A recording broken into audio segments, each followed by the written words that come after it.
எதிரில் நின்று வேடிக்கை பார்க்குறவங்களுக்குலாம் என்ன தெரியும் நம்மளை பற்றி? நம்மளோட கஷ்டங்கள் அவங்களுக்கு தெரியுமா? இல்லை நம்மளோட கவலைகள் தான் தெரியுமா? அவங்களுக்கு தெரிஞ்சதெல்லாம் நம்மளை பற்றின பொய் வதந்தி மட்டும்தான்.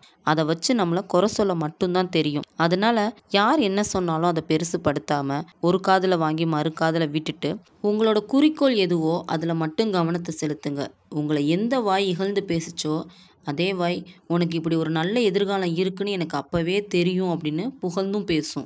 நம்ம ஏதோ ஒரு சந்தர்ப்ப சூழ்நிலை காரணமாக ஒரு தவறை செஞ்சுட்டு அதை உரியவங்க கிட்ட சொல்லி மன்னிப்பு கேட்டுடலாம் அப்படின்னு நம்ம நினைப்போம். ஆனால் அவங்க நம்மளை மன்னிக்கிறதுக்கு மனசு இல்லைனாலும் கூட பரவாயில்ல, நம்ம செஞ்ச தப்பை மற்றவங்க கிட்ட சொல்லி நம்மளை அவமானப்படுத்தணும் அப்படின்னு நினைக்கும் போது தான் தோணுது, இப்படிப்பட்ட ஒரு நபர் நமக்கு உண்மையான உறவாக இருக்கிறதுக்கு வாய்ப்பே இல்லை அப்படின்றது.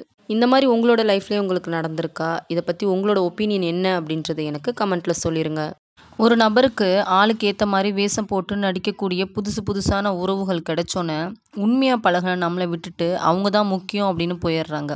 ஆனால் கொஞ்ச நாள்லேயே வேஷம் கலைஞ்சிருச்சு, தேவைக்கு தான் தன்னை தேடினாங்க அப்படின்றத உணர்ந்துட்டு மறுபடி நம்ம தான் வேணும் அப்படின்னு நம்மக்கிட்ட வந்தால் பெருந்தன்மையோட மன்னிக்க வேணாம் செய்யலாமே தவிர மறுபடியும் ஏற்றுக்கிட்டோம் அப்படின்னா அதை விட முட்டாள்தனம் அப்படின்றது வேறு எதுவுமே கிடையாது. இந்த மாதிரியான எக்ஸ்பீரியன்ஸ் உங்களுக்கும் இருக்குதா? உங்களோட ஒப்பீனியன் என்ன அப்படின்றத எனக்கு கமெண்ட்டில் சொல்லிடுங்க.